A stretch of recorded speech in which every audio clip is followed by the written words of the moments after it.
گرامی قدر، اللہ تبارک و تعالیٰ کا یہ بابرکت مہینہ ہے۔ عام دنوں میں کوئی بندہ نیکی کرے، چھوٹی سی چھوٹی نیکی کرے، بڑی نیکی کرے، ہو اللہ کی رضا کے لیے، تو اس کا ثواب 1 گناہ سے لے کر 10 گناہ تک ہوتا ہے، صحیح بخاری و مسلم شریف کی حدیث کے مطابق۔ لیکن رمضان کا مہینہ ایسا مہینہ ہے جس میں اللہ کی رحمت اس قدر وسعت والی ہو جاتی ہے کہ 1 سے لے کر 700 گناہ تک ثواب دیتا، 1 نہیں، 10 نہیں، 20 نہیں، 100 نہیں، 700 گناہ تک۔ تو پھر عام سی بات ہے کہ عام دنوں میں کوئی بندہ صدقہ کرے تو اس کا ثواب عام دنوں کے مطابق 10 گناہ ہے، لیکن اگر رمضان المبارک میں کرے تو پھر اس کا ثواب 700 گناہ تک چلا جاتا۔ اور صدقہ کرنا، اللہ کی رضا کے لیے دینا، عطا کرنا، اولین اس میں ایک چیز ہوتی ہے خالص نیت ہو اللہ کی رضا کے لیے، یہ سب سے بڑی امپورٹنٹ چیز ہے۔ آپ رمضان میں دیکھنے کو بڑی بڑی این جی اوز اور بڑی بڑی تحریکیں اٹھیں گی کہ جو اپنے آپ کو سوشل میڈیا پہ معروف کرنے کے لیے طرح طرح کے کرتے ہیں۔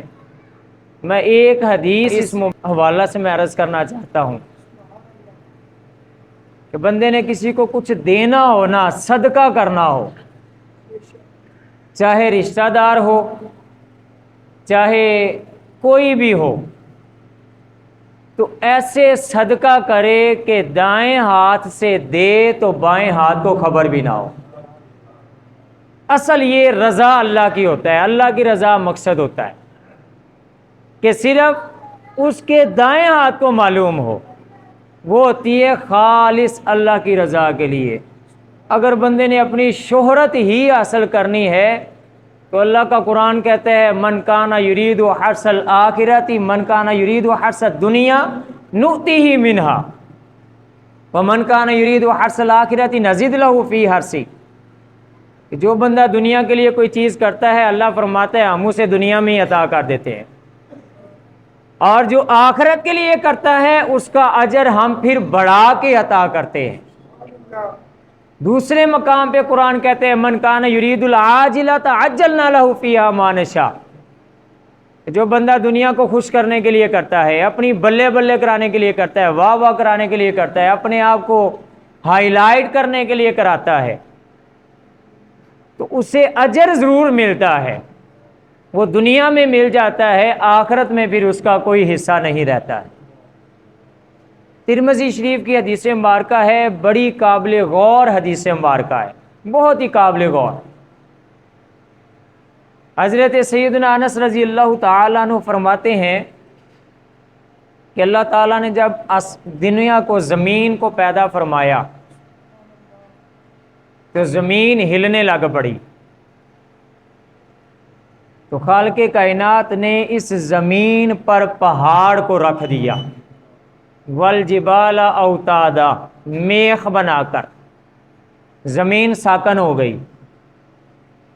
فرشتوں نے بڑا تعجب کیا، کہا یا اللہ، زمین سے طاقتور چیز تو نے پہاڑ بنائی ہے،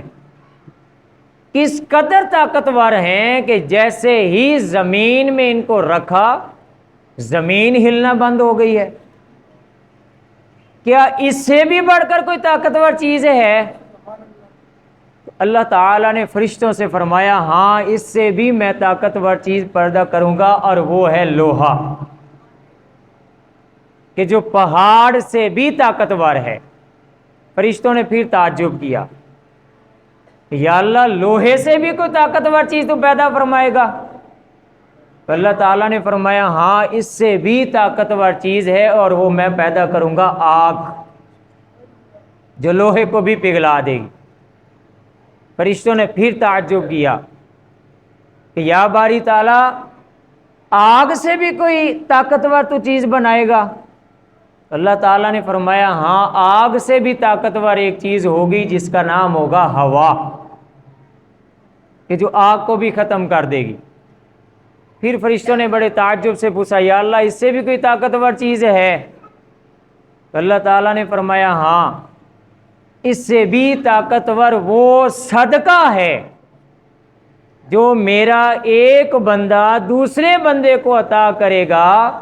اور دائیں ہاتھ سے دے گا، بائیں ہاتھ کو خبر بھی نہ ہو۔ تو ان ساری چیزوں سے طاقتور چیز صدقہ وہی صدقہ ہوتا ہے جس کا علم میرے رب کے علاوہ کسی اور کا نہ ہو۔ تو گرامی قدر ہماری یہی کوشش ہونی چاہیے۔ عموماً دیکھا جاتا ہے ہمارے بڑے سمجھدار طبقہ جو لوگ ہیں، پہلے اشتہار کی چھپائی ہوتی ہے، اشتہار چھپائے جاتے ہیں، فارم تقسیم کیے جاتے ہیں، بعد میں کوئی 2-4 تھیلے دیے جاتے ہیں رمضان کے راشن کے نام سے۔ تو یہ ایک قابل غور بات ہے، سمجھنے والی بات ہے، ہمارے لیے مشعل راہ بات ہے کہ صدقہ وہی اللہ کی بارگاہ میں زیادہ مستجاب ہے جس کا مجھے علم ہو اور میرے رب کو علم ہو، وہی طاقتور ہے، وہی اللہ کی بارگاہ میں مستجاب ہے، اسی کا اجر اللہ تعالیٰ بہت بہت زیادہ عطا فرماتا ہے۔ تو اس کے حوالے سے پھر یہ بھی ایک بات قابل غور ہے، ایک عقلی دلیل بھی ہے کہ ہمیں اس بات پر بھی سوچنا چاہیے کہ اگر میں کسی کو ذلیل کر کے کچھ دے رہا ہوں چیز،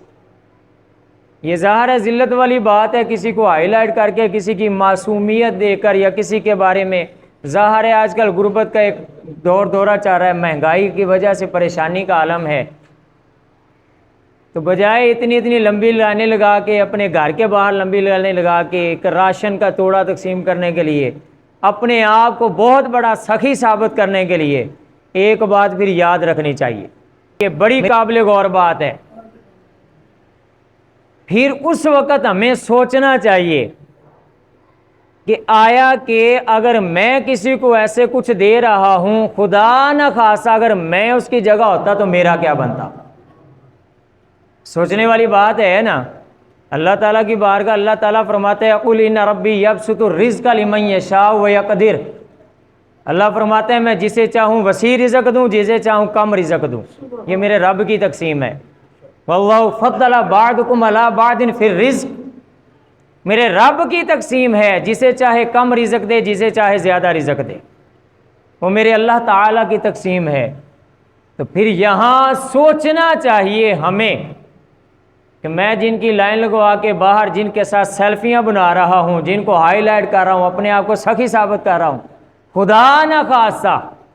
اگر میں اس کی جگہ ہوتا تو کیا مجھے اچھا لگتا؟ میں اس کی جگہ ہوتا تو میں ذلت برداشت کر سکتا؟ میں اس کی جگہ ہوتا تو کیا ایسے لائن میں کھڑے ہو کر اتنی دیر اتنا کچھ برداشت کر سکتا؟ اگر تو میں خود برداشت کر سکتا ہوں تو میں دوسرے کے لیے بھی یہی سوچنا شروع کر دوں۔ اگر میں چاہتا ہوں ایسا نہ ہو تو لن تنالوا البر حتى تنفقوا مما تحبون، پھر قرآن بھی کہتا ہے کہ وہی خرچ کرو جو تمہیں پسند ہو، ایسا ہی بیہیو دوسروں کے ساتھ کرو جیسا تمہیں پسند ہو۔ تو پھر وہاں یہ ان چیز کو ہمیں مد نظر رکھنا چاہیے۔ تو گرامی قدر آج کل رمضان المبارک ہے، کئی لوگ بہت زیادہ تنگ دست ہیں، کئی پریشان ہیں، روزہ بھی رکھنے والے ہوتے ہیں، آٹے کی بڑی کمی ہے، آپ سب کو اس بات کا پتہ ہے، گندم کا ریٹ کہاں سے کہاں چلا گیا۔ جن کو اللہ نے توفیق دی ہے اپنی استطاعت کے مطابق، محلے داروں میں بھی ہمیں پتہ ہوتا ہے کون غریب ہے، ہمیں یہ بھی پتہ ہے ہمارے رشتہ داروں میں کون صاحب حیثیت نہیں، کون ہے، کون ماڑا ہے، کون اس طرح کا ہے۔ تو ہمیں رمضان المبارک میں ان نیکیوں کو بار بار سمیٹنے کی کوشش کرنی چاہیے۔ قرآن کہتا ہے مرنے کے بعد ایک انسان کی بڑی خواہش ہوگی، یا ایھا الذین آمنوا لا تلھکم اموالکم ولا اولادکم عن ذکر اللہ ومن یفعل ذلک فاولئک هم الخاسرون وانفقوا مما رزقناکم من قبل ان یأتی یوم لا بیع فیہ ولا خلۃ ولا شفاعۃ۔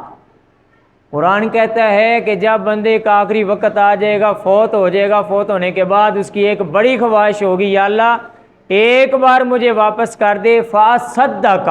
واکم من الصالحین، میں تیری بارگاہ میں تیری رضا کے لیے صدقہ کروں گا۔ 28ویں سپارے کی آیت ہے، فاصدق واکم من الصالحین۔ انسان کی سب سے بڑی خواہش ہوگی کہ میں صدقہ کروں گا۔ تو گرامی قدر، رمضان المبارک میں اس چیز کو خاص، اس بات کو ہمیں کوشش کرنی چاہیے کہ ہمارا کوئی ہمسایہ ہے، کوئی رشتہ دار ہے، یہ بجائے اشتہار لگانے کے، ذلیل کرنے کے، خفیہ طور پر پوشیدگی کے ساتھ ایسے صدقہ کرنا چاہیے کہ جس کا صرف اور صرف مجھے پتہ ہو اور میرے رب کو پتہ ہو۔ اور اس کے بعد اگلی بڑی بات، بڑی پیاری بات ہے، دنیا میں ہم کاروبار کرتے ہیں، انویسٹمنٹ کرتے ہیں، کاروبار میں روپیہ وغیرہ لگاتے ہیں، تو یہ بات ہمیشہ قابل غور رہتی ہے کہ کوئی بندہ پیسے وغیرہ لاندا ہے تو بعض اوقات خسارہ ہو جاتا ہے، ختم ہو جاتے ہیں، نقصان ہو جاتا ہے، حقیقت بات ہے۔ بعض اوقات اس سے بڑا فائدہ ہو جاتا ہے، پرافٹ ہو جاتی ہے، لاس نہیں ہوتا ہے۔ دنیا کی مثال ہے، کاروبار کی مثال۔ جو بندہ صدقہ کرتا ہے یہ اللہ کے ساتھ کاروبار کر رہا ہوتا ہے، اللہ تعالیٰ کی ذات کے ساتھ۔ یہ انویسٹمنٹ جو کر رہا ہوتا ہے صدقہ کی صورت میں، پیسے جو دے رہا ہوتا ہے، مال دے رہا ہوتا ہے، گندم دے رہا ہوتا ہے، کوئی بھی چیز دے رہا ہوتا ہے، یہ اصل بزنس کاروبار اللہ کی ذات کے ساتھ کر رہا ہوتا ہے۔ اور یہ بات ہمیشہ یقین رکھنا چاہیے کہ دنیا کے ساتھ ہمیں خسارہ ہو سکتا ہے، دنیا کے کاروبار میں ہمیں نقصان ہو سکتا ہے، اللہ کی ذات کے ساتھ کیے ہوئے کاروبار میں کبھی نقصان نہیں ہو سکتا۔ اور اس کاروبار کو اللہ قرآن میں فرماتا ہے، من ذا الذی یقرض اللہ قرضا حسنا فیضاعفہ لہ اضعافا کثیرا۔ اللہ فرماتا ہے کہ جو میرے ساتھ کاروبار کرتا ہے، اس طرح میرے بندوں کی مدد کرتا ہے، قرض حسنہ دیتا ہے، صدقہ کرتا ہے، اپنی استطاعت کے مطابق خرچ کرتا ہے، تو اللہ فرماتا ہے پھر اس کاروبار میں نقصان نہیں بلکہ اسے دگنا تگنا چگنا کر کے میں واپس عطا کرتا ہوں۔ قرضا حسنا فیضاعفہ لہ اضعافا کثیرا، دگنا تگنا چگنا کر کے عطا فرماتا ہے۔ اور دوسری جگہ اللہ قرآن میں مثال دیتا ہے، مثل الذین ينفقون اموالهم فی سبیل اللہ کمثل حبۃ انبتت سبع سنابل۔ اللہ تعالیٰ فرماتا ہے کہ اس کی مثال ایسے ہے کہ ایک بندہ گندم کا ایک دانہ زمین میں کاشت کرتا ہے، اس سے پھر 7 بالیاں اگتی ہیں، اور ایک بالی میں اللہ تعالیٰ 100 دانہ پیدا فرماتا ہے۔ قرآن ہے 3 سپارہ، ينفقون اموالهم فی سبیل اللہ کمثل حبۃ انبتت سبع سنابل فی کل سنبلۃ 100 حبہ، 100 دانے۔ اسی طرح اللہ فرماتا ہے کہ جو بندہ میرے لیے 1 دینار، 1 درہم، 1 روپیہ خرچ کرتا ہے، پھر جس طرح گندم میں اضافہ ہوتا ہے اسی طرح میں اس کے مال میں برکت فرما دیتا ہوں۔ اور میرے نبی علیہ السلام نے قسم اٹھا کر فرمایا تھا، مسلم شریف کی حدیث مبارکہ ہے، قسم اٹھا کر فرمایا تھا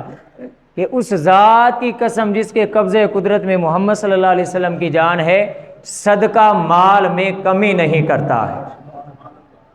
لیکن صدقہ ہو اللہ کی رضا کے لیے، جسٹ اللہ کی رضا کے لیے، اور اللہ تعالیٰ کی رضا کے لیے ہو۔ کئی ایسے ہمارے مسائل ہوتے ہیں، کئی ایسی پریشانیاں ہوتی ہیں، مالی مسائل، معاشی مشکلات، کئی اور مسئلے مسائل بنے ہوتے ہیں، تو یہ ایسا عمل ہے، ایسا واحد خاص عمل ہے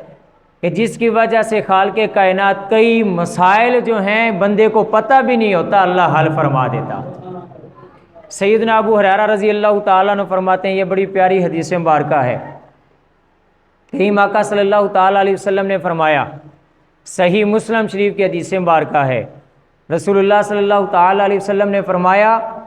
کہ جو شخص دنیا میں ایک شخص کی پریشانی کو دور کرے، اللہ رب العالمین اس کی دنیا اور آخرت کی 100 پریشانیوں کو دور فرماتا، 100 پریشانیوں کو۔ اور پھر اسی حدیث مبارکہ میں اگلے جز میں حضور نے فرمایا کہ جو کوئی انسان کسی بندے کے لیے آسانی پیدا کرتا ہے، کسی بھی طرح کی آسانی پیدا کرتا ہے، اللہ رب العالمین اس کی دنیا اور آخرت کے لیے آسانیاں پیدا فرماتا ہے۔ اور فرمایا اسی حدیث مبارکہ میں آگے، جو کسی مسلمان بھائی کے عیب پر پردہ ڈالتا ہے، قیامت کے دن اللہ رب العالمین اس کے عیبوں پر پردہ ڈالے گا۔ اور آخری جز بڑا ہی امپورٹنٹ ہے، بڑا ہی اہم ہے۔ کریم آقا صلی اللہ تعالیٰ علیہ وسلم نے فرمایا کہ کوئی شخص، کوئی مسلمان جب بندوں کی مدد میں لگ جاتا ہے، اللہ رب العالمین پھر اس کی مدد میں لگ جاتا ہے۔ اور یہ بڑی بات سوچنے والی ہے، بار بار سوچنے والی ہے کہ اگر میں اپنے بھائی کے لیے بھلا کر رہا ہوں، میری مدد اللہ پھر فرما رہا ہے، میرے رب کا وعدہ ہے۔ تو جب ہم دوسروں کے لیے آسانیاں پیدا کر دیں، بلائیاں پیدا کر دیں، دوسروں کے لیے خوشحالیاں پیدا کرنا شروع کر دیں گے، یقیناً اس حدیث کے مطابق اللہ رب العالمین پھر ہمارے لیے بھی آسانیاں فرماتا ہے، ذہنی سکون مل جائے گا، اطمینان نصیب ہو جائے گا، اور بلا شبہ کئی قسم کی پریشانیاں ہیں، خالق کائنات ان کو آسان فرما دیتا۔ اور جو بندے کے وہم و گمان میں بھی نہیں ہوتا کہ یہ فلاں میرا مسئلہ پتہ نہیں حل ہوگا یا نہیں ہوگا، یہ تو ہو ہی نہیں سکتا، تو ایسے بڑے بڑے مسائل جب ہم دوسروں کے لیے حقوق العباد پوری کرنے شروع کر دیتے ہیں، صدقہ کی صورت میں مدد کرنا شروع کر دیتے ہیں، کسی کے لیے کوئی آسانی پیدا کر دیتے ہیں، کچھ بھی نہ ہو تو کسی کو مسکرا کے ہی مل لیتے ہیں، تو یہ بھی ایک بڑی صدقے کی مثال ہے۔ اگر کسی کی اچھی دل جوئی کر لیتے ہیں، کسی کے پاس نہیں ہے تو اچھے لفظوں سے اسے تسلی دے دیتے ہیں، دل جوئی کر لیتے ہیں، تو یہ وہ سارے معاملات ہیں کہ جب بندہ دوسروں کے لیے آسانی پیدا کرتا ہے، اللہ کریم اس کے لیے آسانیاں فرماتا ہے۔ تو گرامی قدر، اس رمضان المبارک کے حوالہ سے اپنی استطاعت کے مطابق ہم یہ اپنے دل میں عہد کریں کہ ہم ایک تو رمضان میں اللہ کے ساتھ کاروبار کریں گے۔ وہ کاروبار وہ میں نے عرض کر دیا ہے، صدقہ و خیرات کرنا، اللہ کی رضا کے لیے عطا کرنا، دینا۔ تو جو اللہ تعالیٰ کے ساتھ کیا ہوا کاروبار ہے، اس میں کبھی کمی نہیں آتی ہے۔ اور دوسرا، آسانیاں پیدا کرنا۔ آسانیاں کیسے پیدا ہوتی ہیں؟ آپ سب اس بات کو بخوبی جانتے ہیں۔ کوئی بھی کسی کا مسئلہ ہے، کس طرح کرنا ہے، کیسے حل کرنا ہے، سارے لوگوں کو اس بات کا پتہ ہے۔ تو حدیث کے مطابق ہم دوسروں کے لیے آسانیاں پیدا کریں گے، اللہ رب العالمین ہمارے لیے آسانیاں پیدا فرمائے۔ حدیث مبارکہ، آخری حدیث مبارکہ میں عرض کرنا چاہتا ہوں، بڑی پیاری حدیث مبارکہ ہے، شعب الایمان کی حدیث مبارکہ ہے۔ حضرت سیدنا عبداللہ ابن مسعود رضی اللہ تعالیٰ عنہ فرماتے ہیں، کریم آقا صلی اللہ تعالیٰ علیہ وسلم نے فرمایا، بنی اسرائیل میں ایک شخص تھا، پادری تھا، راہب تھا، جس نے 60 سال اللہ کی عبادت کی، اپنے صومعہ میں، عبادت خانے میں، گرجا میں بیٹھا عبادت کرتا رہا، یہاں تک کہ 60 سال عبادت کرتا رہا۔ حضور فرماتے ہیں کہ 60 سال کے بعد وہ ایک دن اپنی عبادت خانے سے باہر آیا، تو جب وہ باہر آیا تو اس نے ایک عورت کو دیکھا، عورت پر فریفتہ ہو گیا، کرتے کراتے وہ اس سے زنا کر بیٹھا۔ آقا کریم صلی اللہ تعالیٰ علیہ وسلم فرماتے ہیں کہ جب اس نے زنا کیا تو پھر اس کو خیال آیا کہ میں اتنی عبادت کی، میں کیا کر بیٹھا ہوں۔ حضور فرماتے ہیں کہ وہ واپس بھاگتا ہوا اپنی عبادت خانے میں آیا تو اس کے پاس ایک روٹی تھی، ایک روٹی۔ تو اس کی عبادت خانے میں 3 مسکین بھوکے لوگ بیٹھے ہوئے تھے، انہوں نے اس راہب سے سوال کیا، تو اس راہب نے عبادت گزار نے اس روٹی کے 3 ٹکڑے کر کے ان تینوں مسکینوں کو کھلا دیے۔ حضور علیہ السلام فرماتے ہیں کہ اس کے بعد اس کا وقت مقرر آیا، فوت ہو گیا۔ قیامت کا دن جب ہوگا تو خالق کائنات اس کا جب میزان لگائے گا، ترازو لگائے گا، ایک طرف 60 سال کی عبادت اور ایک طرف زنا رکھا جائے گا، تو 60 سال کی عبادت ہلکی ہو جائے گی، اس کا زنا بھاری ہو جائے گا، اور پھر اللہ کی بارگاہ میں وہ گڑ گڑائے گا۔ تو کریم آقا صلی اللہ تعالیٰ علیہ وسلم نے فرمایا کہ پھر وہ اس کے روٹی کے ٹکڑے جو اس نے مسکینوں کو کھلائے تھے اپنے صومعہ میں، عبادت خانے میں، حضور علیہ السلام نے فرمایا پھر اس کے نیکیوں والے پلڑے میں اس روٹی کے ٹکڑوں کو رکھا جائے گا، جس کی وجہ سے اس کے اعمال، اچھے اعمال والا پلڑا بھاری ہو جائے گا۔ 60 سال کی عبادت کی وجہ سے نہیں، وہ 3 روٹی کے ٹکڑوں کی وجہ سے حضور علیہ السلام نے فرمایا خالق کائنات اس کی بخشش کا سبب بنا دے گا، کہ وہ عبادت کی وجہ سے نہیں بلکہ اس نے اللہ کے بندوں کی دوسروں کو روٹی کے ٹکڑے کھلائے، خالق کائنات نے اس کی عبادت کا، اس کی بخشش کا سبب بنا دیا۔ تو گرامی قدر، ان باتوں کو سامنے رکھتے ہوئے، مد نظر رکھتے ہوئے، رمضان المبارک میں زیادہ سے زیادہ جن کے گھروں میں بڑے مسائل ہیں، بعض بڑے ایسے بھی ہمارے سامنے لوگ ہیں روزے دار ہوتے ہیں، پورے روزے رکھتے ہیں، لیکن آٹے کی وجہ سے بڑے مسئلے مسائل بنے ہیں، کئی گھر بیچارے کوئی چاول وغیرہ کھا کے روزے رکھتے ہیں۔ تو ہمیں کوشش کرنی چاہیے اپنے اپنے طاقت کے مطابق، اپنی استطاعت کے مطابق، کہ اگر اللہ نے ہمیں آج دیا ہے، ایک تو اللہ کا شکر ادا کریں کہ ہم اس ہاتھ والے ہیں، اس ہاتھ والے نہیں ہیں، وہ میرے رب کی مرضی ہے، اس ہاتھ والے بھی اس کی مخلوق ہیں، اس ہاتھ والے بھی اس کی مخلوق ہے، تو یہ بھی اللہ کا شکر ادا کریں، اور پھر عطا کریں، عطا کرنا چاہیے ہم سب کو۔ کیا پتہ ہمارے روزوں کی وجہ سے نہیں، کسی کے روزے کی رکھنے کی وجہ سے خالق کائنات قیامت کے دن بخشش کا سبب بنا دے۔ اللہ کی رحمت بہت بڑی وسیع ہے، اللہ تعالیٰ کی بارگاہ میں دعا ہے اللہ رب العالمین ہمیں عمل کی توفیق عطا فرمائے۔ وآخر دعواہم